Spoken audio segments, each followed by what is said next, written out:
1 Peter chapter 4. Ang nabagong buhay.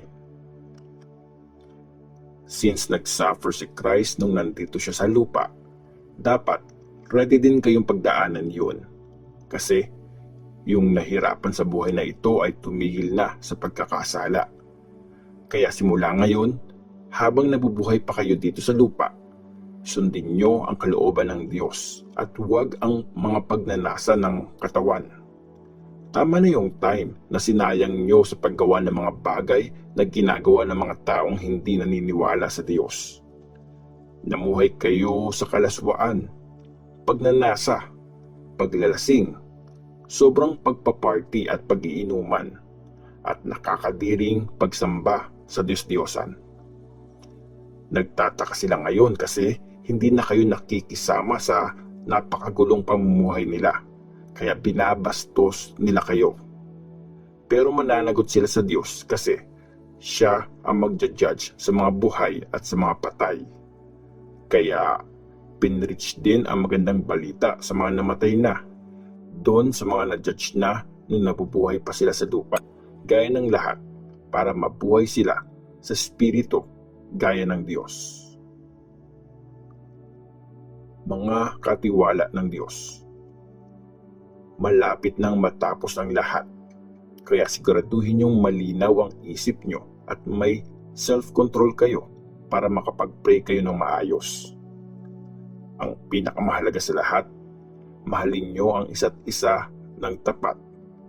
Kasi dahil sa pagmamahal kaya napapatawad ang maraming kasalanan. I-welcome nyo ang isa't isa sa mga bahay nyo nang hindi nagrereklamo. Bawat isa sa inyo, gamitin nyong mabuti ang iba't ibang gifts na binigay sa inyo ng Diyos. At gamitin nyo ang mga gifts na yan para sa ikabubuti ng kapwa nyo. Yung mga nagpipreach, i-preach nyo ang mensahe ng Diyos.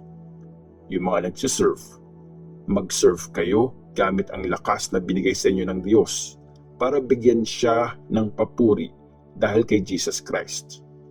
Walang hanggan ang kaluwalhatian at kapangyarihan niya. Amen.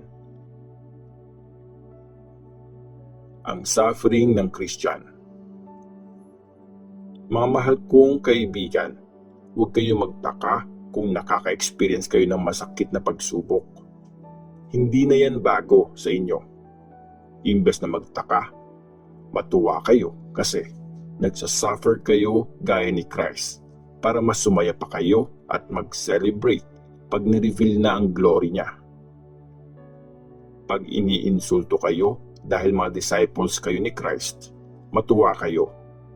Ibig sabihin yan, nasa inyo ang maluwalhating spirito ng Diyos. Kung magsasuffer kayo, huwag sanang dahil pumatay kayo ng tao, nagnakaw, naging kriminal, o nakialam sa buhay ng may buhay.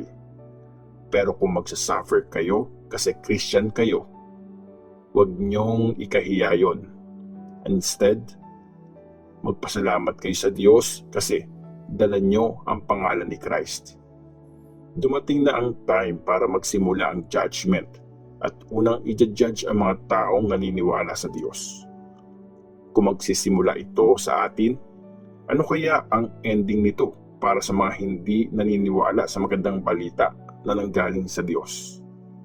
Sabi nga sa scripture, kung mahirap para sa isang taong matuwid na tao ang maligtas, paano pa kaya yung mga makasalanan at walang takot sa Diyos? Kaya nga, kung kalooban ng Diyos na mag-suffer kayo, gawin nyo kung anong mabuti at ipagkatiwala nyo ang buong buhay niyo sa Diyos na nag-create sa lahat. Kasi tapat siya sa mga pangako niya.